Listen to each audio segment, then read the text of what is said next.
Salve, salve, Ricardinho! Salve, meu amigo, meu irmão! Estamos juntos mais uma vez. Foguete sem ré, número... Ricardinho. 31, Bruno Oliveira. 31, episódio número 31. Tudo bom, lindão? Como é que Tudo você tá? ótimo, tudo certo. Saudade de você. Tanto tempo que eu não te vejo. Tem- Só te vejo de semana em semana. Semana em semana, né? Queria te ver mais. Uma Vamos conexão começar a com o lançar 2 público. episódios por semana, Ricardinho? Rapaz, vai devagar. Vamos? Vamos não. Vamos. Vamos não. Você que quer Olha- 2 episódios por semana do Foguete sem ré. Se a gente atingir 50 mil... Não, peraí, tá muito cedo. Não, se a gente atingir... 100 mil seguidores na rede social. Não, 100 mil é foda, velho. Não é não, pô. É, Mas não já alcançou 30? a gente tá em 33. 33. 33 no Instagram. Nosso Isso. canal deve ter mais ou menos uns 800 inscritos. Isso. Se a gente bater 2.000 inscritos no YouTube, a gente lança 2 episódios por semana. É porque não vai demorar. 2 mil inscritos daqui a pouco. Vamos Sim, deixar o pô, mas é sarrafo... uma meta. Tudo bem. Quando a gente atingir 10 mil, a gente vai lançar 3 vezes por semana. 10 mil inscritos? É. Ah, gota serena. Quando a gente atingir 20 mil, 4 vezes por semana. E quando atingir 50 mil, 5 vezes por semana. 50 mil inscritos? É. E a placa? Que placa? A placa de 100 mil inscritos? Tem placa? Claro, YouTube manda placa? claro, por 100 mil Ah, inscritos. meu irmão, e aí se for 100 mil inscritos, todo dia tem episódio. Ah, gota. Bora? Ah, Essa maratona, papai. E se eu disser que bora, é bora, né? É. Tá bom. Meta. E eu acho que o convidado de hoje vai falar sobre isso, viu? Vamos embora. Meta boa é meta pública. Porque você Aí. fica com vergonha de não bater, né? Isso aí. Ó, episódio de hoje, Ricardinho, eu quero começar com um pedido de desculpas. Hum. Certo? Por quê? Seguinte. Quando a primeira vez que eu tive contato com essa marca, o primeiro pensamento que eu tive foi, e veja como é essa síndrome de cachorro vira-lata, essa baixa autoestima, certo? Esse pensamento pequeno. E eu fui vítima desse sentimento. Estou pedindo declaradamente, publicamente, desculpas por isso. A primeira vez que eu tive contato com essa marca, o primeiro pensamento que eu tive, porra, que massa! Essa marca é da onde? Essa franquia é da onde? Quando eu descobri que é uma marca sergipana, primeiro que eu fiquei, sabe aquele, quando você fica com vergonha alheia, que você lembra de uma coisa que você fez, que você tem um pensamento que você teve, que você fica com vergonhinha de você mesmo, foi o primeiro pensamento que eu tive. Você fica direto assim, né, Ricardinho? Eu tô ligado. Algumas coisas assim. Vamos seguir, pra não pensar demais. E aí, eu tipo, porra, é uma marca sergipana. E aí depois, quando eu conheci, que eu fiz as conexões, né? Que a gente tem essas conexões entre amigos e etc. Uma pessoa próxima, eu fiz, puta merda, velho. Que fantástico, fantástico. Meu amigo, hoje nós vamos falar com o Ricardo da Gelateria, né? Gelateria moderna. Gelateria Moderna, da Moderna, meu amigo, que trabalho fantástico, que eu tenho certeza e tenho um pedido pra te fazer. Tenho certeza que é um trabalho que não começou agora e nem há 4 anos atrás, né? Quase 5 anos atrás, É. né? Trabalho de longa data aí.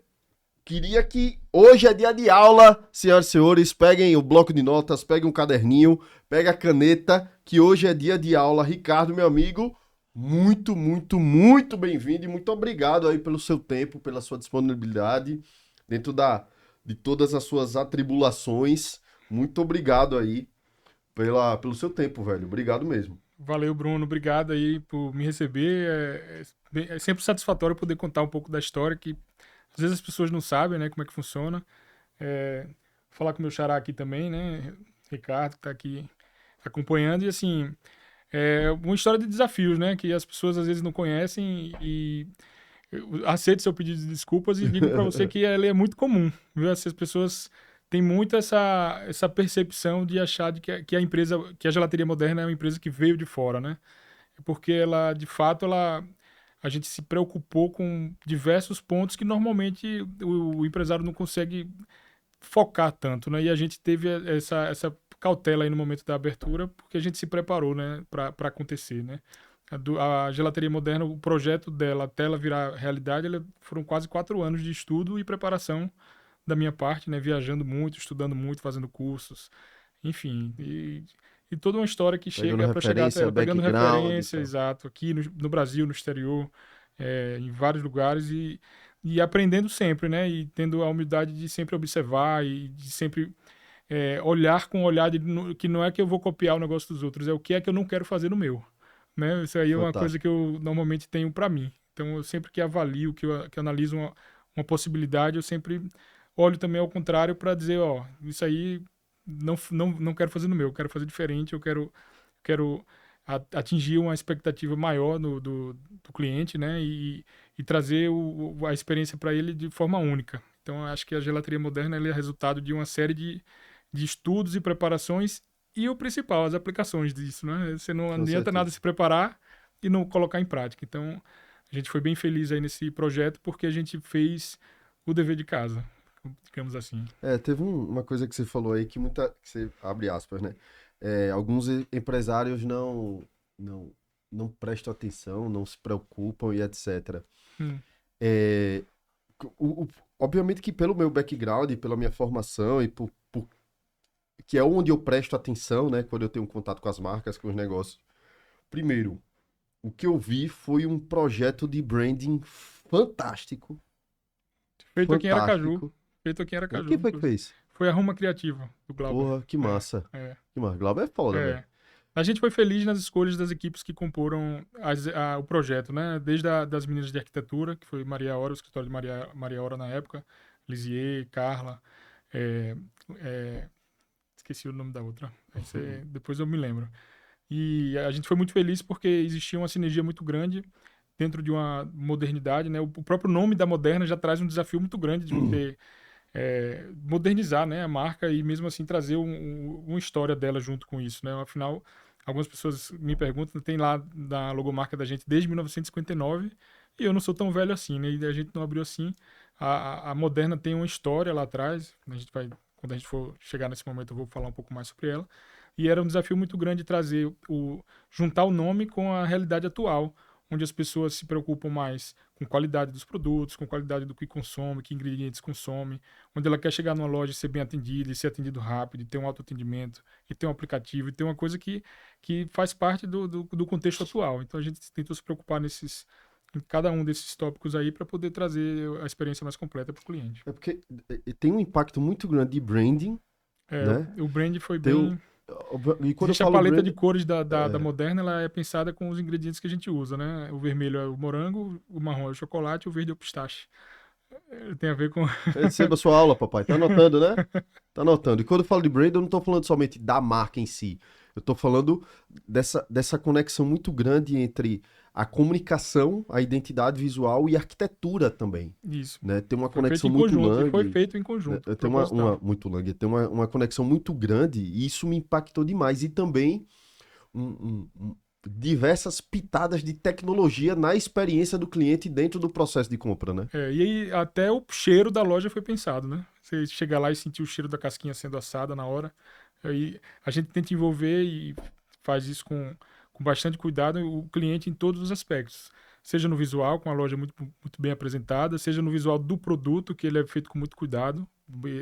É feita uma apresentação nele bem diferenciada mesmo, né? Numa vitrine toda de vidro, com inox, uma coisa com iluminação de LED pensada também. Então, o cheiro da loja, a música que está tocando, a forma que o atendente se dirige ao cliente, a forma de servir, de oferecer prova, que não era uma coisa tão comum. As pessoas até ficam meio envergonhadas, mas eu posso provar todos? Pode, ué. Pode, não tem problema nenhum. Você pode provar e ficar aí sua dúvida um pouco maior na hora do que é que você vai escolher, mas não tem problema. A gente não tem essa resistência de, prove só 3 e não pode pegar mais. Não, cara, quer provar todos, prova todos. Quer provar 2, prova 2. Isso é uma leveza que a gente quis trazer no atendimento para deixar sempre a pessoa o mais próximo possível. Então, a padronização, a embalagem, a forma de entregar o gelato foi pensada. A gente tem uma forma de entregar, a forma de botar o biscoito, a forma de botar a pazinha, a forma de desenhar o gelato, a forma da posição do guardanapo. Tudo isso é treinado exaustivamente para garantir uma padronização no atendimento e a experiência de se tornar sempre o mais completa possível, pegando a pessoa pelo olfato, pelo paladar, pela audição, por todos os meios possíveis e trazendo um encantamento para ela, né? Se me permite. Uma das coisas que eu mais admiro na Moderna Puta, vai começar a rasgação de seda aqui, né? Mas é a forma com que os sorvetes, cada sorvete tem um design, né? Gelatos. Perdão, É. cada Depois a gente gelato... vou explicar qual a diferença. Tem diferença, Perdão. muita. Pronto, o gelato. Eu sempre gostei porque eu sempre tenho, eu acho que eu acho que é um sorbeto, um chocolate mais puxado pro meio amargo, para um amargo, que o desenho dele parece em diamantes, a Sim, forma com que ele sim. fica no pote lá, no mostruário ali, né, na Parece vitrine, esculpido, né? parece que é esculpido.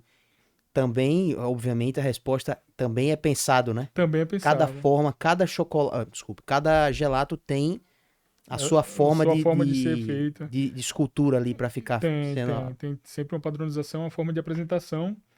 E uma das características do gelato, já entrando nesse assunto, ele é muito diferente do sorvete em vários aspectos. Primeiro, um dos mais visíveis é o da apresentação, né? Da forma que ele é apresentado para o cliente como produto. Mas a principal característica está nos ingredientes dele, né? Uma vez que a gente usa ingredientes mais naturais, ingredientes de ponta, é feito com leite fresco mesmo.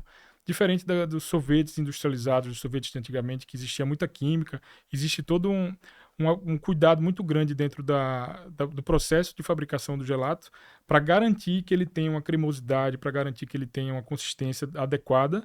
E isso é ligado diretamente às escolhas dos ingredientes. Então, por exemplo, você vai tomar um gelato de fruta, que na realidade, uma curiosidade comercial aí, eu optei por chamar tudo de gelato.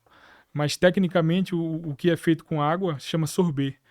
Mas você imagina chegar numa cidade onde ninguém sabe o que é gelato e eu dizer para ele, ó, com água é sorbet, com leite é gelato, com leite e água é sherbet. Não tem como tecnicamente dizer isso, então comercialmente a gente escolheu chamar pelo nome mais agradável, né, que é gelato, tudo é gelato. Não adianta eu querer explicar essa explicação, mesmo quando o cliente vem e fala, ó, eu queria um sorvete desse, a gente não corrige o cliente, ok, a gente até responde aqui o gelato.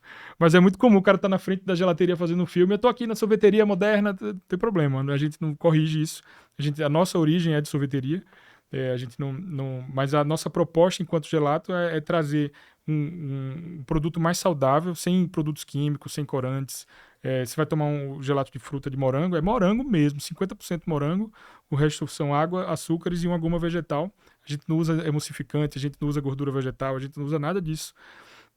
O processo de fabricação é controlado, o controle do frio é muito próximo, a gente está sempre, investe em equipamentos, os equipamentos são todos italianos que fabricam os produtos da gente. O processo, a temperatura na vitrine é controlada, então você não vai na gelateria moderna e pede uma bola de sorvete ou uma bola de gelato.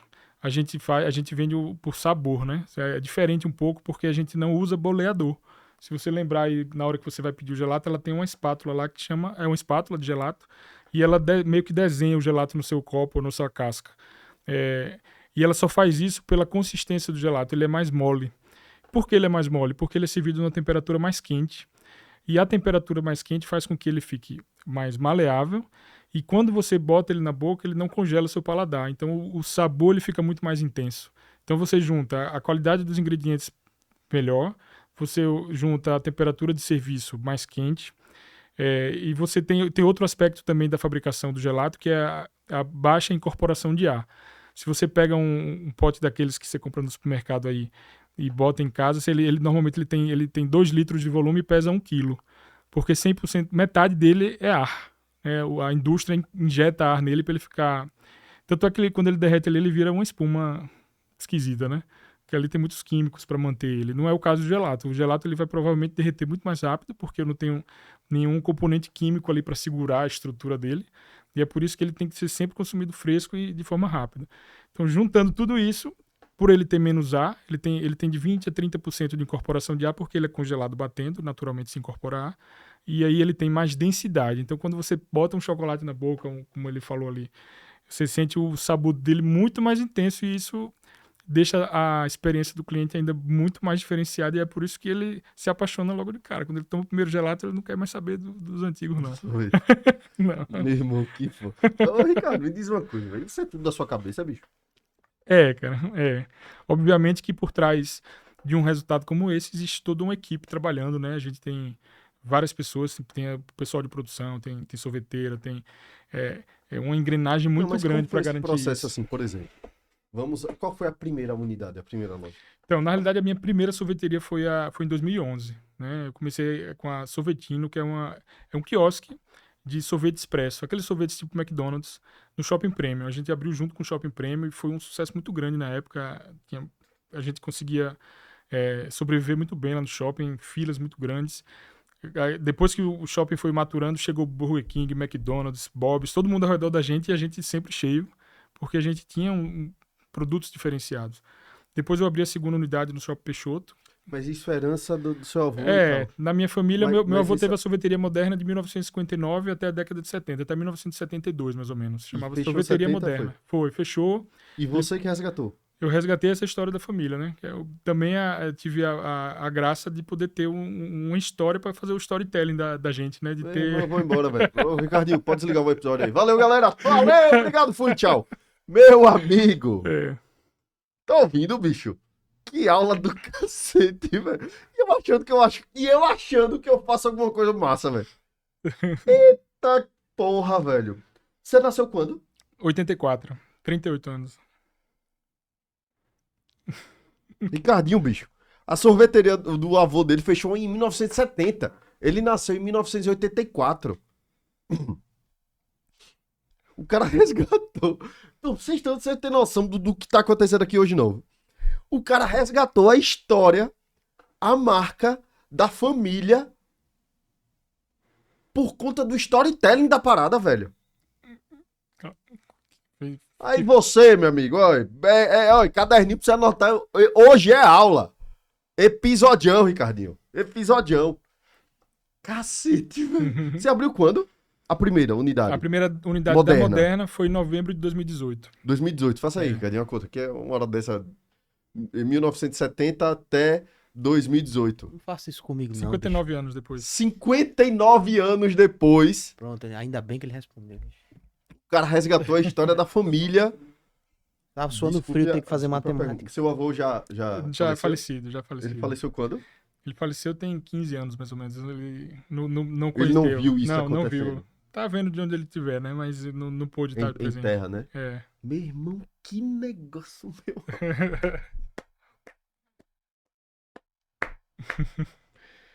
Eu não quero nem. Vou só ficar perguntando da Moderna, pô. Outro episódio a gente pede pra ele contar a história dele antes. Não é melhor? Então, mas vamos lá, eu vou continuar. Então, eu abri. Não, mas eu queria fazer um lance, trazer uma reflexão, porque você fala muito do trabalho que a galera trouxe e tal, como conhecedor de causa. Isso aí eu posso dizer com pura propriedade. A sua preocupação com o storytelling e com o briefing que você deu é o que dá a liberdade criativa, Uhum. né? A liberdade pros criativos, os arquitetos e quem criou toda o brand, essa remodernização, né? Eu fiquei curioso pra ver como era antes, né? Uhum. Mas, enfim. Toda loja tem uma foto do meu avô no balcão. Se você observar, toda loja tem uma foto de como era ele. Tem meu avô, minha mãe no balcão da sorveteria Moderna, uma colega deles também no balcão, com a máquina de sorvete na frente. Então, toda loja a gente resgata essa foto para dar a memória de que a gente realmente vem da família, Irmão, né? diga aí, Quando eu velho. inaugurei a Moderna, o meu sócio na época era meu tio, filho do meu avô, né? Então, de certa forma, a terceira geração atuando no segmento. Assim, a gente resgatou isso. Porra, que massa, velho. Meu amigo, que massa, velho. Que massa. E aí, cara, quando você abriu, poxa, eu vou tomar uma decisão, tal, vou seguir por esse caminho, assim. Como foi seu processo de estruturar esse time? Pronto. Na realidade, entre o processo de decidir que ia abrir, foram quase 4 anos.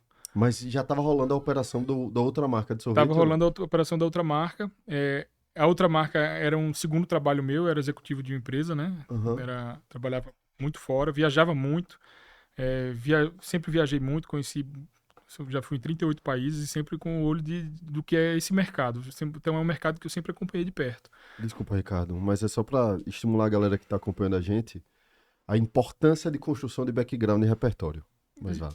Isso. Não, sempre, independente do que eu estava fazendo, em qualquer lugar que eu estava fazendo, eu estava de olho no mercado que eu estava vislumbrando, né? Uhum. E aí, nesse processo de decidir abrir a marca, eu tive que fazer o dever de casa. Como administrador que sou, precisei fasear isso em plano de negócio, que poucos fazem, mas é necessário.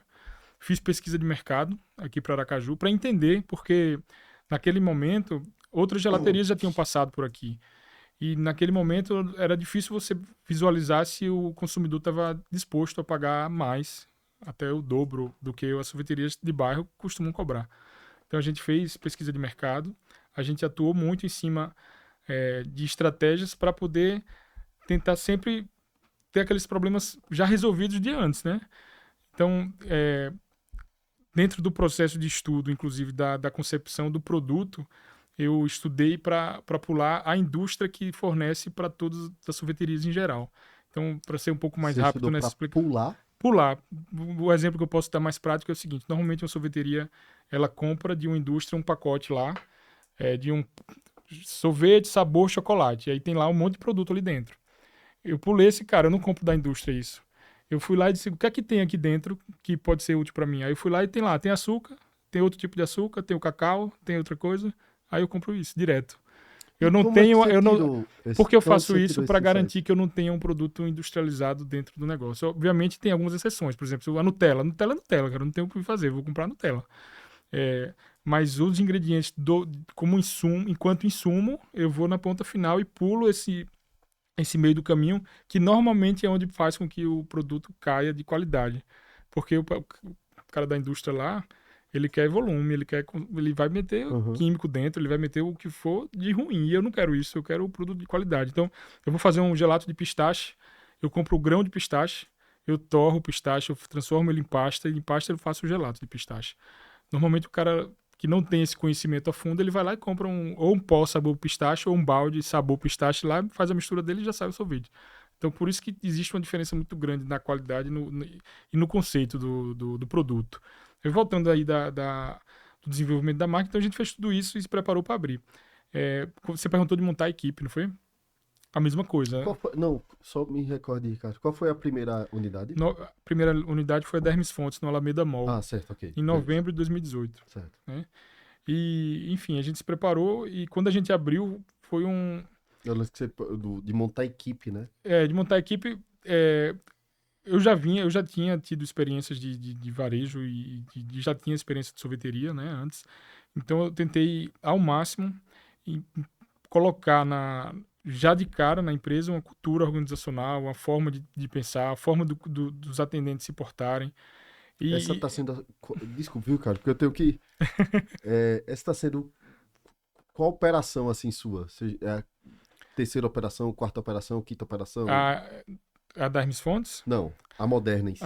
quantas tem hoje? Não. Não entendi. O seu business, você já teve quantos business antes? Não, nenhum. Eu sempre trabalhei para os outros. Trabalhava em multinacionais, em grandes multinacionais e Tá. sempre para os outros. Sempre fazia o negócio dos outros crescerem, né? Teve uma hora de fazer o meu. Né? Eu falei, tá bom de fazer só os outros crescerem, se desenvolverem, eu vou olhar para o meu negócio. E aí foi que, Aham. nesse momento, depois que eu saí da última empresa que trabalhei, eu fui focar só nos meus negócios. Mas é o meu primeiro negócio. Tá, caralho. Meu amigo, eu Aquela, tive que quebrar aquela... 10 vezes pra aprender alguma coisa. Então O cara. era isso que eu ia Diga aí, falar. meu Não irmão. tem aquele lance do, parece que a sétima ou oitava empresa que dá certo. É. Pra ele não teve esse negócio, né? Já foi direto. Mas eu tive escolas, né? Passei por várias escolas, né? Fui gerente trabalhei no Cinemark, trabalhei na Gol Linhas Aéreas, trabalhei em banco. Então, meu conhecimento ele foi se diversificando em várias áreas, sempre voltada mais para a área comercial. E como eu sempre tinha esse olhar de atendimento, de produto, facilitou um pouco mais. Mas enquanto gestor de negócio, não é fácil, porque você tem multitarefas ali para tomar conta e dar direcionamentos, Porque, né? na verdade, não é simplesmente o ponto de venda, né? É a indústria, né? É quase, como Né? se É a fosse. gestão da indústria, de linha de produção e etc, etc. E o ponto de venda, né? Aquela operação do comercial zona mesmo, né? Exato. E aí isso é bastante desafiador, porque enquanto a pessoa apenas enxerga lá que você está entregando um copinho de gelato na mão do cliente, por trás daquilo ali existe uma cadeia gigantesca de coisas acontecendo, né? No exemplo de eu pegar um copinho com gelato dentro, você tem ali o copo que alguém desenhou, o copo que alguém imprimiu, o copo que alguém trouxe, que entregou, que alguém faturou, que a contabilidade pegou, que eu paguei no banco. Dentro tem o gelato, que tem chocolate que veio do lugar, açúcar que veio do outro lugar, leite que veio do outro lugar, outro tipo de açúcar que veio do outro lugar. O guardanapo que alguém fez e que veio de outro lugar também. E tem um monte de gente ali passando ali dentro. A casquinha, a colherzinha, o colaborador, o fardamento, Fardamento, o crachá a dele, a touca. touca dele, cada uma coisa veio de um lugar. O computador, o sistema que alguém controla, que gerencia, a maquineta de cartão, o banco, o gerente do banco. É um mundo de coisas envolvidas até chegar aquele produto na mão do cliente. Então, orquestrar isso é desafiador. É desafiador, as pessoas não têm tanta noção, né? De quanta coisa passa por trás ali. Mas é o que a gente se dispôs a fazer. São quantas e fazer bem operações feito. hoje, Ricardo? Hoje são 12 lojas. 12 São lojas. 12 lojas. Tem quantas pessoas trabalhando na Moderna? São 76 colaboradores. 76 colaboradores. Como é que, obviamente que é perguntar, mas é clichêzão pra cacete, né? Como é que seu pensamento assim de expansão? Porque você tem vários tipos de loja, né? Na realidade, o processo de crescimento e expansão da empresa, ele também foi pensado lá atrás. A empresa ela foi criada para crescer, para ser grande, para ser escalável, que era o que eu fazia nos outros lugares que eu passei, né? Então, a gente hoje já está na terceira visão da empresa, a gente já atingiu as 2 visões anteriores, e dentro do projeto atual é chegar em 20 lojas até 2025. A gente está em 12, está em 60%. É desafiador porque a gente passou por grandes dificuldades aí da pandemia, né? E essas dificuldades elas ainda vão nos onerar por alguns anos. E isso nos freou muito. Afinal de contas, voltando à história da gente, quando a gente abriu em 2018, foi um boom muito grande no mercado. O mercado começou a aceitação foi muito rápida e eram filas e filas e filas saindo pela esquina, assim, dobrando. E aí, aqui em Aracaju, você sabe como são as coisas, né? Digo, o pessoal já vai logo, vou copiar, vou abrir outra. Só que, isso é bom. Modéstia à parte, a gente botou o sarrafo muito alto pra galera pra investir. Muitas pessoas, diariamente, as pessoas me perguntam, até franquia, eu quero franquear, eu quero botar uma, como é que eu faço? Eu recebia ligações de Pernambuco, de Belo Horizonte, de Goiânia, o pessoal querendo botar uma Moderna. Eu digo, aqui em Aracaju não vai ser diferente, logo logo vão abrir outra gelateria ali na esquina e daqui a pouco outra. Então eu corri muito para fazer esse processo de crescimento que já era planejado acontecer. Então, no intervalo de 11 meses, a gente abriu mais 2 lojas. Então, a primeira loja em novembro de 2018, depois foi a loja do Rio Mar, em agosto de 2019, depois foi a loja do Jardins em outubro de 2019, e aí chegou em março de 2020, todo mundo sabe o que aconteceu, né? Foi a pandemia, né? Então, 5 meses depois, a gente tomou uma pancada muito forte, no momento onde a empresa está iniciando, né? Então, dentro do processo inicial, você tem aí suas carências de financiamento, que estavam contando, e a gente gastou toda a carência fechado. Né, e todos dificultadores que foram muito onerosos, que dificultaram muito aí a vida da gente, a ponto de a gente ter que decidir se ia continuar o negócio ou não. Eu cheguei a botar isso na mesa. Né, e aí só que a pandemia serviu para a gente também buscar novas alternativas, de crescer, voltar, não fechar, né, que era o principal desafio, não fechar. E voltar e colocar no eixo o processo de reabertura de lojas, uma vez que a gente estava inserido dentro de shoppings, e shoppings demorou a voltar na pandemia, né? As pessoas não podem não lembrar disso, mas demorou muito isso a voltar. Outra curiosidade, quando eu passei aqui falando do Rio Mar, é que poucas pessoas sabem que o Rio Mar é uma das maiores gelaterias do Brasil, em tamanho de vitrine e em tamanho de loja. No Shopping Rio Mar, o portão é o maior portão do shopping, de distância, né? A loja é bem comprida. E de tamanho de gelateria, ela é uma das 5 maiores gelaterias do Brasil em tamanho de disposição de vitrines, uma vez que a gente usa 2 vitrines grandes, e as grandes lojas, mesmo em São Paulo, Rio de Janeiro, costumam usar 2 médias. Isso também fez com que a gente tivesse mais representatividade e força. Afinal de contas, o Rio Mar é uma vitrine pra gente ali, né? É uma loja bem diferenciada. Irmão, que história da porra, mano. E toda aquela parte de tecnologia, como foi o desenvolvimento disso? Então, do autoatendimento, do autosserviço. Então, é uma coisa que eu sempre observei nas viagens que eu fiz para fora do país. Tenho um irmão que mora na Austrália e eu tive lá a primeira vez em 2013 e o McDonald's lá já era tudo autoatendimento, cara. O autoatendimento chegou aqui no McDonald's tem uns 2 anos. Então, 2013 lá já... 10 anos atrás lá já era assim.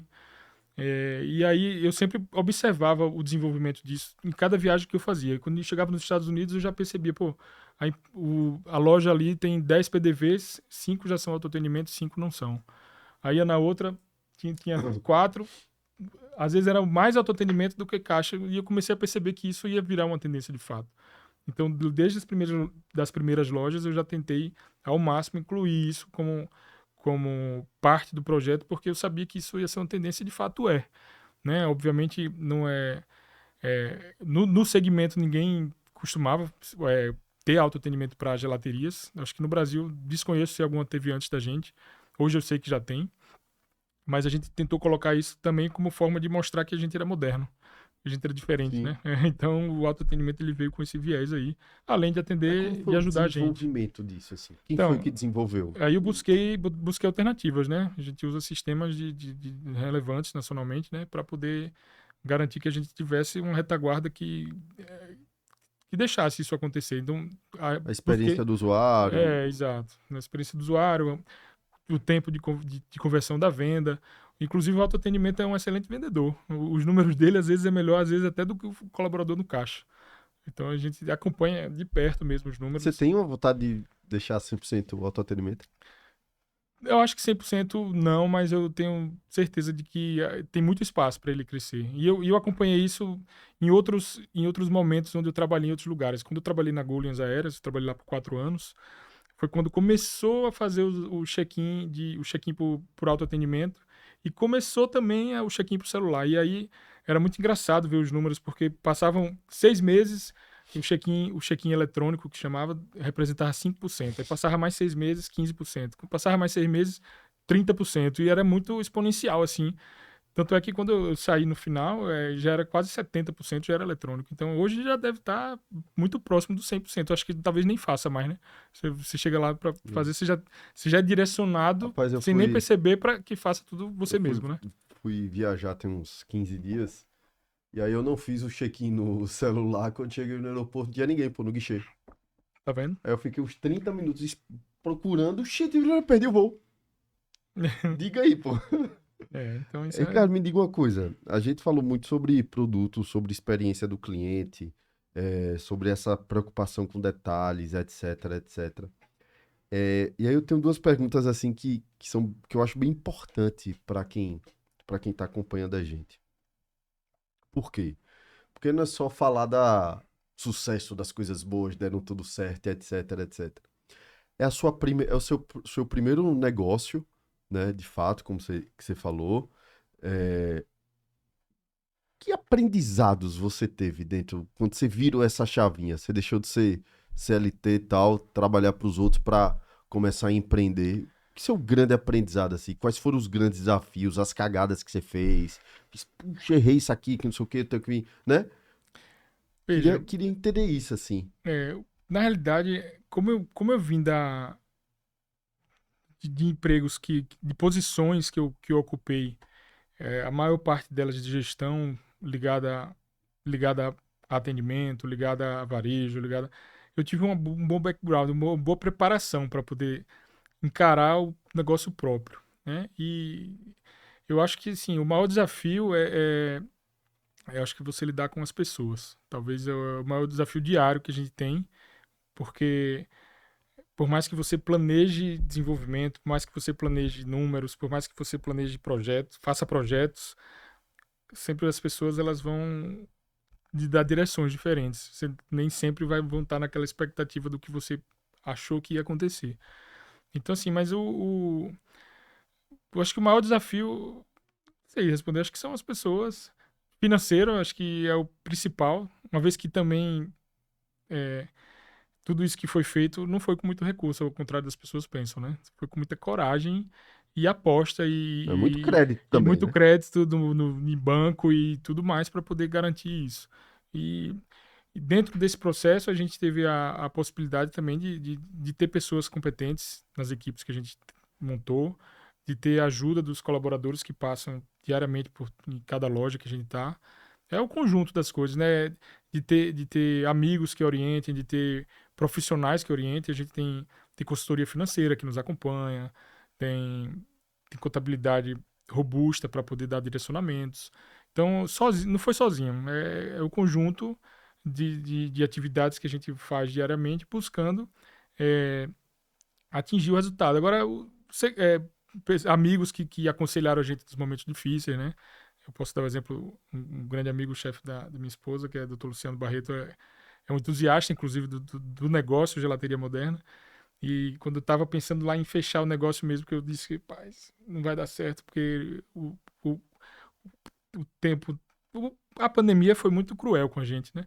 E aí ele me chamou, mandou me chamar, né? Vem cá que eu vou conversar com você, para poder me botar no trilho e dizer para não desistir, porque as dificuldades todos vão passar, né?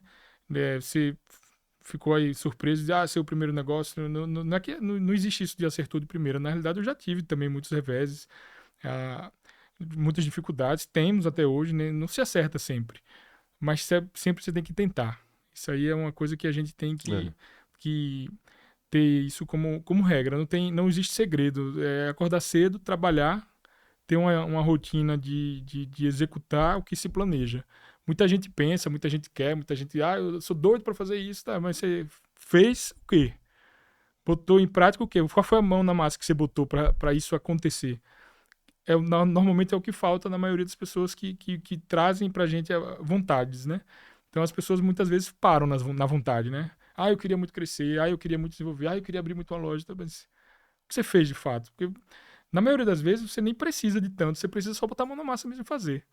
Obviamente, se preparar, estudar. Quantas madrugadas eu passo aí até hoje estudando sobre qualquer tema que eu queira desenvolver, eu vou estudar. E aí a gente fica vendo hoje no dia a dia as pessoas que não querem nada, quer ficar no celular, quer ficar na internet, não se prepara, mas quer o resultado, mas não atinge. Qual né? foi o último tema que você estudou? O último tema, marcenaria. Nada a ver, né? Mas agora eu faço minhas lojas. A marcenaria sou eu que faço. Você que bate o prego? Nem tanto, mas também faço isso. Mas eu consigo executar a loja sem precisar de uma marcenaria externa para fazer. Eu já aprendi o caminho para fazer sem precisar do contexto inteiro que normalmente todo mundo precisa. Só pelo fato de eu ter me preparado. E a penúltima? A penúltima. Me ajude aí. Assim, deixa eu ver. Tráfego pago. Você tem um escritório fixo? Tem um escritório fixo. Onde é que fica? Fica lá no Luzia, bairro Luzia. Não é dentro de alguma loja? loja? Não é dentro de loja, não. As lojas são muito pequenas, né? Não cabe. Já foi. O nosso primeiro escritório tinha 2 cadeiras, era dentro da loja da Hermes Fontes. Você passa mais tempo nas lojas ou no Hoje mais escritório? no escritório. Hoje a gente tem uma equipe grande que é responsável por estar garantindo o andamento das lojas. Uma vez que a gente está... Cada loja produz na loja, é? Não. Tem 2 lojas que produzem e a gente distribui. Né? Quais são as Como o lojas negócio que... foi feito para crescer, eu tive que preparar o negócio para eu não estar necessariamente dentro. Eu não tenho como estar em 12 lugares, não tenho como estar em 2 lugares. Então eu sempre tive o cuidado de criar processos de controle, de criar rotinas para garantir que tudo permaneça da forma que a gente planeja, né? Então, dentro da estrutura da gente tem diretor, tem gerente, tem coordenador, tem supervisor. Então, cada um responsável por suas áreas para garantir que todas as etapas sejam seguidas da forma correta. Então, como eu falei no início, o negócio foi preparado para crescer. Então, por isso que a gente tem uma estrutura robusta para garantir que isso possa ser multiplicado com mais O facilidade. organograma tudo direitinho e tal. Tem tudo.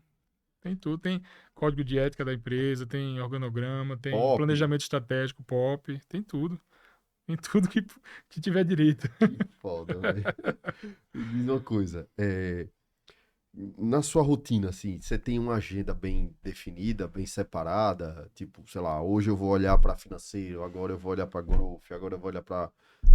Como é que você faz isso, assim, na sua rotina? Eu queria ter mais Você organizada. vai Eu queria apagando que minha rotina fosse mais organizada. Eu, confesso que às vezes eu acabo sendo levado muito mais pelos problemas do que pelo que eu planejei, né? E isso não é legal porque uma vez que na posição que a gente está, é muito mais prudente que eu seja muito mais estratégico do que operacional.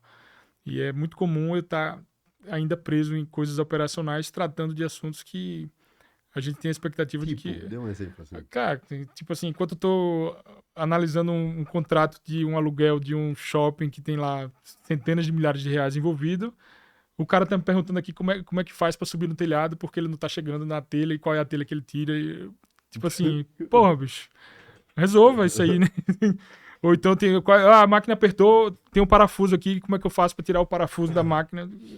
Ainda tem algumas dependências de mim que, obviamente, eu tenho que estar presente, mas que a gente tenta, no dia a dia, delegar de alguma forma, mas isso é difícil, né? Difícil porque o negócio, como foi construído por mim desde o princípio, obviamente com a ajuda de várias pessoas me ajudando, então normalmente eu vou saber qual é o parafuso. Então o cara quer me perguntar. Eu vou saber qual é a telha, o cara quer me perguntar. Ou vou saber qual é o ingrediente que ele mexe ali, porque porque a receita também eu participei, eu que fiz a receita.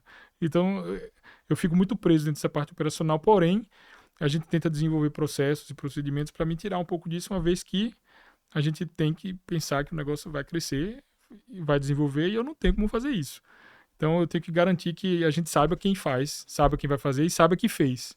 Então, dentro do dia a dia, é bastante desafiador por isso. Quais são os principais indicadores que você tá olhando assim? Todo dia eu tô olhando esses indicadores. Assim. Vendas, em primeiro lugar. É. Né? Diariamente, várias vezes ao dia, eu olho. A Tem uma consultoria... variação muito grande assim de volume de venda por causa do período do ano. Tem. A gente está no pior momento do ano agora, né? Chuvas são, pra gente, catastrófico. A pessoa simplesmente não sai de casa. E também não pede delivery, né? Então, esse período agora, até o meio do mês que vem, a gente tá em maio agora, né? O período de chuvas ele é meio complicado pra gente, mas a gente tenta manter uma regularidade. Mas a sazonalidade, ela existe dentro do segmento, bem latente, mas a gente tenta se reinventar nesse período para poder garantir que a gente não tenha uma baixa de faturamento muito grande. Aí, mas aí quais são os indicadores? Indicadores, vendas, indicador financeiro,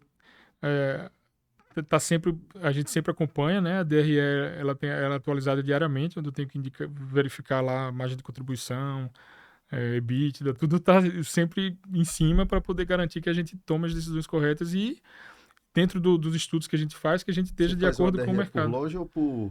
Das duas maneiras. Grupo, loja e grupo. E cada loja tem uma característica diferente, né? Isso também qualifica a gente para o nosso processo de crescimento, porque do modelo que você quiser eu tenho. Tem loja grande, tem loja pequena, loja de shopping, loja de rua, quiosque, container na praia. Você imaginar, a gente tem. Isso também foi planejado. Também foi planejado. Essa diversidade de tipos de loja. Tem diferença do produto para cada loja ou não? Não, é o mesmo produto, fabricado no mesmo lugar. Não, tipo, sabor... Não. A gente tem, obviamente, uma rotina de rotatividade de sabores. Existem sabores que são fixos, que não podem faltar, que a gente sabe que vai vender muito ali. E existem os sabores que são rotativos. Não tem como a gente agradar a todos. Mesmo que a gente tivesse 200 sabores lá, que a gente já teve no passado, hoje deu uma segurada um pouco mais. A pandemia ensinou a gente a não ter necessidade de atirar para todo lado em relação aos sabores. Então a gente reduziu para os melhores. Então a gente tem sempre uma rotatividade, usa a questão de sazonalidade de frutas, sazonalidade de ingredientes. Isso aí a gente sempre acompanha para poder ter a rotatividade e o cliente não chegar lá sempre ter a mesma coisa. Tem muito planejamento envolvido, né? O cara atualiza a DRE todo santo dia, velho. Mas hoje, como é tudo digital, a contabilidade ela é possível fazer assim porque é tudo digital, né? Então, os certificados digitais já puxam todas as notas que você compra. Tudo que vende também é com nota. Então, isso fica muito mais fácil. Todo pagamento que eu faço é via banco, eu não pago nada em dinheiro. Então, até isso também foi pensado na empresa, porque dentro do pensamento da gente é possível que a gente possa receber investimento externo, né? A gente tem no nosso pensamento... Empresa para ser vendida, né? Pode ser também, é uma possibilidade também. E para isso acontecer, você tem que estar preparado com os números em dia, né? Porque não tem como você... E isso acontece, já aconteceu, de nos procurarem. E procuram diariamente para abertura de franquia, para abertura de loja. Isso é um projeto à parte que a gente tem. Eu não tinha o plano de crescer com franquias, né? O nosso plano era de crescer com lojas próprias, tanto é que é o que acontece até hoje. Mas o franchise tem olhado pra gente, eu tenho olhado para ele com outro olhar. Antigamente eu dizia não para todo mundo. Não, franquia não, vou abrir loja própria. Hoje em dia eu já não digo não, Tá mandando um olhinho piscando no WhatsApp. Hoje eu já não digo não, eu já cadastro a pessoa, já mando um link, cadastro aqui, e depois na hora certa eu vou entrar em contato com você, né, para poder a gente não ter pelo menos uma base de Se é um caminho que a gente pode seguir ou não, é possível, depende do desenvolvimento dos próximos capítulos aí do que vai vir na gelateria moderna. Aquilo que você falou de que eu não imaginava que era uma loja daqui, eu pensei também a mesma coisa quando eu vi. Só que não é também desmerecendo a nossa cidade, nosso estado, mas tudo aquilo que é feito com uma qualidade acima da média, a gente passa a olhar com um olhar diferente. Infelizmente. Infelizmente. Porque a síndrome do vira-lata que a gente tem é muito forte na gente. Velho, mas eu tô impressionado, assim, com a organização, bicho. É muito detalhe. Não, muito detalhe. Você eu perguntou sei, eu de tô indicadores, pô, impressionado. tem vários dashboards que eu vejo lá diariamente na minha televisão de vendas, de produtos vendidos, sabores fabricados, de todos os aspectos. A gente acompanha Porra, bicho, dia a eu tô dia, curioso número a pra ir pro seu número. escritório, velho. Por horário, horários de pico.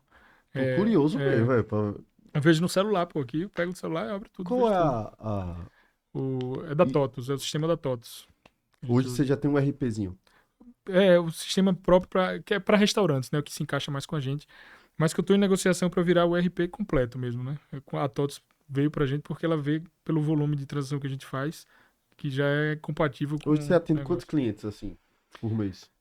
Cara, Em média, é muita ano, gente, assim. cara. Você talvez se surpreenda, mas é em torno de 25 mil clientes por mês. Eita cacete, velho. É.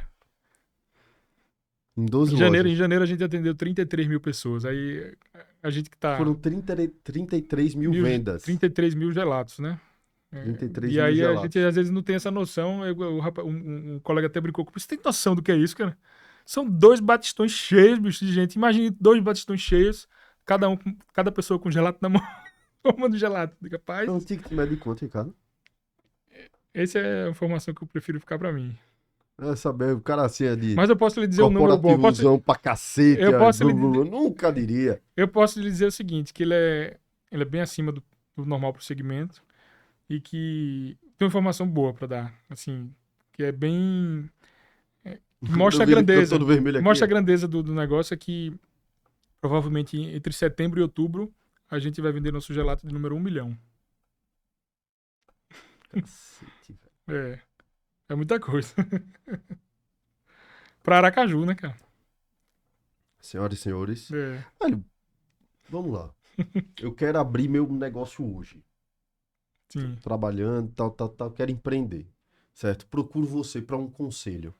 Certo? Isso acontece muito. Viu? Que conselho você daria? Tum. Eu não tenho nada, zero. Velho, primeiro faça isso, segundo faça isso, terceiro faça isso. Primeiro conselho é conheça o que você quer fazer. Você pegue o produto, o segmento, a área. O que você vai fazer estude todas as nuances possíveis disso, do que você escolheu. E se você não fizer isso, você não tem como se preparar. Nem para as facilidades, nem para as dificuldades. Independente do que você vai atuar. Se você vai atuar com eventos, se você vai atuar com internet, se você vai atuar com caneca, estude o que você vai fazer, cara. Estude muito. Porque esse investimento no estudo, na capacitação, ela vai se reverter a seu favor para você se preparar melhor e evitar as dores de cabeça que são mais comuns nos negócios. Que elas acontecem na maioria das vezes, obviamente, existem fatores externos e às vezes, enfim, surpresas que podem acontecer, mas elas normalmente acontecem por falta de preparo. Por falta de você buscar entender.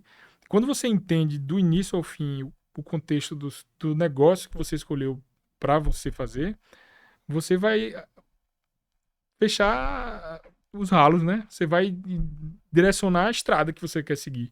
Então, se você não faz isso, você fica... você arrisca diariamente e você todo dia tem uma surpresa ou um susto. Uma surpresa ou um susto. E, normalmente, isso faz com que você tome decisões erradas, caminhos errados, e fique voltando, dá um passo para frente, 2 para trás, né? 2 para frente, 3 para trás. Se você se prepara, você anda muito mais. Você não recua tanto. Então, acho que o principal conselho para qualquer pessoa, para qualquer negócio que vai fazer é estude. Eu estudei 4 anos para abrir a gelateria moderna. Uma graduação, né? Teve uma vez que eu fui para São Paulo, passei uma semana lá, visitei 32 gelaterias. tomei 32 gelados. Entrei e quase as que eu pude entrar, eu entrei. Não para copiar nada, como eu falei, mas para olhar o que eu não queria fazer. Conversei com atendentes, conversei com proprietários, conheci pessoas que tinham uma loja, 2 lojas, 5 lojas, 10 lojas. Conversei com todas elas, me preparei para saber onde é que eu estava me metendo, né? E esse é o principal conselho que tem que dar. Além de que, acorde cedo, trabalhe e faça acontecer. Independente do segmento que você não pode ficar lá esperando cair no colo, né? Tem que agir, né? Tem os conselhos de Dr. Luciano que ele fala sempre, é trabalho, austeridade, e corta humildade, austeridade e trabalho. Se você não seguir uma rotina que garanta que você execute isso, com não é com perfeição, mas com disciplina, sempre vai escorregar alguma coisa, né? E aí, quando você vai ver, o resultado pode demorar mais a chegar. Ele chega, mas pode demorar mais. Quando você virou essa chavinha, você teve aquele lance, poxa, vou sair daqui da minha estabilidade, não sei o que e tal, pra zerar e arriscar aqui e tal. Rolou isso com você, não? Você já tava 100% planejadinho, não sei o quê. Consigo Não, passar aqui 5 anos sem botar um real no bolso. Ou não. já tava tudo dentro do planejamento? Não, na realidade, o planejamento da gente inicial ele foi coerente com o que aconteceu. De 2020 para frente, não tinha nada que se planejasse que você pudesse dizer que era o que você tinha pensado, né? Então, entre as decisões que a gente teve de se continua o negócio, se não continua, pesou muita coisa que era impensável. O que é que vai acontecer mês que vem? O que é que vai acontecer semana que vem? Não se sabia, né? Então, assim, eu não consigo medir um momento que se virou a chave. Eu acho que isso vai de cada pessoa. Algumas dão mais atenção, outras dão menos atenção a isso, mas é importante você ter a percepção de que tem que estar atento e se preparar para eventualidades, né? Alguma pergunta, Jânio? Não, o lance, porque o empreendedorismo muitas vezes se faz na oportunidade, né?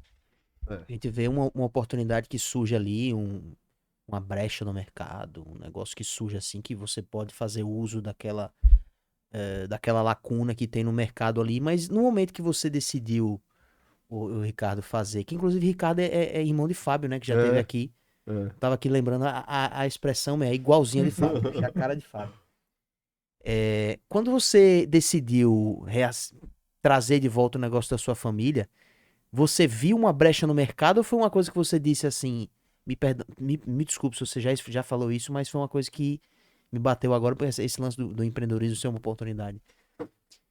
Quando você decidiu trazer de volta o empreendimento da sua família, você já tinha visto uma brecha no mercado aqui ou foi uma coisa que você disse assim, não, vou testar, fazer esse negócio da minha família, trazer, que é o lance que você falou, né, de fazer o meu negócio acontecer, né, em vez de fazer os outros negócios dos outros crescerem. Isso. Mas você viu uma brecha de mercado nesse ramo da gelateria aqui? Vi brecha, apesar de que existiam outras gelaterias na época, né? Mas que tinham viés de pensamento de negócio diferente. Então, eu tentei pegar essa brecha que o mercado deu e grande parte das respostas que eu tive na época para saber o que fazer foram resultados de pesquisa de mercado que eu fiz perguntando. Perguntei sobre preço, perguntei sobre localização, perguntei sobre o que tinha de expectativa. E com essas respostas é que eu fui buscar trabalhar o resultado de cada uma delas para atacar o que eu percebi que estava... não é que estava disponível no mercado, mas que tinha espaço, né? Tinha espaço, não sei se... para ser diferente, cara. Então, dentro do negócio, independente, se fosse até outro negócio, eu não tenho dúvida que eu teria feito da mesma forma. Mas eu enxerguei que o negócio de gelateria, ele era muito promissor. Uma vez que eu via ele crescendo em muitos lugares no Sudeste. A gente tem uma rede lá de São Paulo que está quase no Brasil inteiro, que é a Bates de Latte, que me chamou muito a atenção no começo. E ela seguiu um plano muito parecido, onde ela abriu várias lojas. Em determinado momento, ela recebeu um aporte de um investidor estrangeiro, botou lá não me engano foi 70 milhões de dólares, assim, aí explodiu pro Brasil inteiro. E eu disse que era o caminho que eu queria seguir também. Então, junta as duas coisas, né? Com o momento, né, do mercado. Eu via em outras cidades próximas aí redes de sorveteria, redes de gelaterias que já estavam dispostas em vários pontos do mercado. E aqui em Aracaju não tinha tanto isso, né? A gente tinha concentrações pontuais de players mais antigos, né? Que já estavam aqui dentro do mercado há mais tempo, mas que não tinha essa pulverização maior para atingir todos os lugares, né, possíveis. Meu amigo. É engraçado, Ricardinho, porque tem uns episódios que são carregados de emoção, de histórias emotivas. Aí tem outros episódios que são engraçados, divertidos e tudo cheio de piada. Mesmo, eu acho que esse foi o episódio mais técnico que a gente já teve. Né? Que aula, Que bicho. É, responsabilidade, né? eu ia, Que eu ia aula, comentar velho. exatamente isso, né? Que aula. Eu ia comentar isso. Foi um episódio que. O lance também de você ver uma pessoa que realmente estudou o segmento dela, porque muitas vezes vai do feeling, né? A pessoa começa a fazer, a pessoa começa a empreender no feeling ali e ela diz, vou aprender no caminho. Isso às vezes pode funcionar, às vezes não, mas no caso de Ricardo, eu acho que ele aprendeu foi muito antes Uhum. pra já ir colocar em prática. Mas Né? esse mindset de executivo, grandes corporações, ter passado por empresas gigantescas, etc, etc. Cara, isso é de uma riqueza gigantesca, assim. A gente tem procedimentos dentro da empresa que às vezes quem vem de fora fala, cara, como é que você controla isso aqui? Cara, mas como assim? A gente falou ali, POPs, manuais e tal. E isso você encontra realmente em empresas muito maiores. E a gente tem isso desde que a gente só tinha uma loja. E fica mais fácil, né? Fica mais fácil. Implementar de uma loja É. para a segunda loja, Óbvio e não que- quando é gigante. Mas vai quando a gente tentar. cresceu de 3 para 12 lojas, teve determinado momento que eu estava abrindo uma loja por mês. Em maio uma, em junho outra, em julho outra, em agosto outra.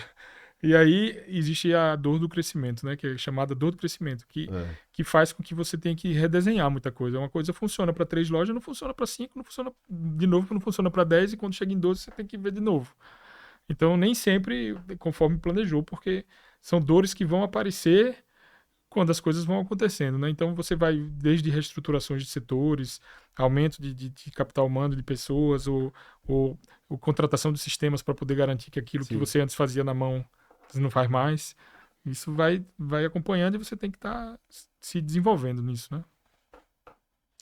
Senhoras e Deixa senhores, eu fazer mais uma pergunta. vá.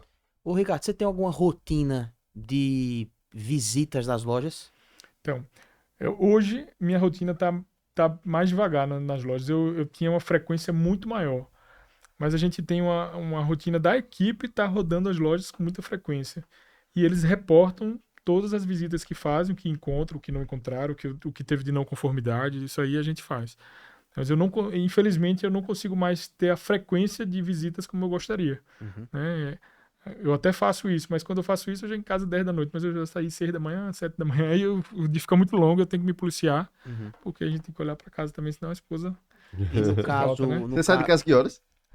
não saio entre 7 e 8 da manhã. Não saio tão cedo, não, mas acordo cedo. Acordo cedo, sempre.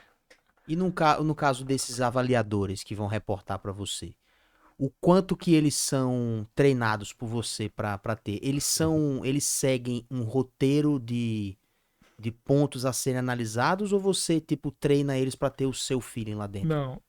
Não, eles têm um plano de trabalho semanal, né? Tanto a coordenação quanto os supervisores, eles têm um plano de trabalho semanal e cada dia ele tem atividades para executar, né? Então, dentro das rotinas diárias dele, tem as rotinas que se repetem, todo dia tem que olhar. Tem a rotina diária do que acontece na loja. E aí a gente tenta sempre trabalhar com planejamentos, né? Então ele sempre está analisando aquilo que está acontecendo, está prevendo o que vai acontecer, analisa o que está acontecendo, prevê o que vai acontecer. Essa é uma forma da gente tentar ser mais assertivo, uma vez que você tem uma curva muito grande de diferença entre lojas que vendem muito, lojas que vendem menos, lojas que tem mais gente, lojas que tem menos gente. E nem sempre o que se planeja acontece, né? Então você tem uma escala de trabalho, aí tem uma funcionária que ficou doente, tem outro que faltou, aí você tem que remanejar, e tudo isso requer um jogo de cintura muito grande e uma atenção muito grande ao que a gente se propôs no começo, que são os detalhes. Então isso deixa mais desafiador ainda. Mas aí a gente tenta dentro de uma rotina diária, estabelecer checagens de procedimentos para que sempre esteja tudo dentro do esperado. Não é fácil, né? Envolve falha também, tem falhas, não tem como ser 100%, mas graças a Deus elas têm uma representatividade menor dentro do negócio, uma vez que a gente tenta ao máximo mitigar essas possibilidades. Perfeito. Ricardo, meu amigo, obrigado, velho. Foi, que bom que gostaram aí. Obrigado demais, velho. Que aula. Que aula, que aula, que aula. Esse é um episódio pra assistir. Esse é um episódio pra se ter esse caderninho aí que você tá usando. Pô. Não, eu tô dizendo, pra assistir, reassistir. Tô muito curioso. Vou te ligar. Ricardo, tá onde? Tá aí, tá indo aí. Pode ligar Pô, quando eu ele quero receber. ver esse dashboard funcionando assim, porra, porque no final das contas, eu acho que a gente, quanto gestor, precisa ser cada vez mais um cientista de dados, né, velho? Isso, pra mim, é o mais importante de tudo, pô. Tudo que eu me envolvo, eu tô trabalhando muito pra transformar tudo em dado. Tudo em dado. E quanto mais você transforma em dado, parece que as coisas vão dando mais certo, pô. Né? Porque você vai tomando decisões mais assertivas. Exato. Entendendo de fato como é que funciona as entranhas do negócio. Porra, que foda, velho. Exato. E é engraçado que quando a pessoa olha pro negócio, o segmento, ela pensa normalmente com muita simplicidade, o sorvete, o gelato. Não imagina o que tem por trás, né? É um mundo de possibilidades de negócio e de engrenagens que precisam estar girando corretamente, cada um no seu tempo. Então é bom que com esse episódio deu para o pessoal entender o quão difícil não é simples não. Tem que ter noção um pouquinho, né? Um pouquinho, um pouquinho. Tá perda, Ricardo, assim, de produto? Não tem porque a gente se planeja bem, né? Não tem porque a gente tenta se planejar e tenta garantir que... E também por causa da rotatividade, né? Como a gente tem um volume de vendas maior, então os produtos sempre giram muito rápido. Então, perda é muito pouca. Qual é o seu produto carro-chefe? O gelato sabor? Não, carro-chefe, tipo... Não, responda essa que eu tenho vontade de saber qual é o que mais sai. O sabor? O sabor é o 3 leites. 3 leites é um... Não, tipo, a casquinha, sei lá, o cascão dos sabores é o que mais sai. Cascão dos sabores. Cascão 3 dos leites sabores. e... Aí o sabor que mais sai, em primeiro lugar, 3 leites, e o segundo lugar é Moderna. O sabor da casa, né? Ele é feito com gelato fior de latte, que é leite fresco, com leite condensado e gelé de morango.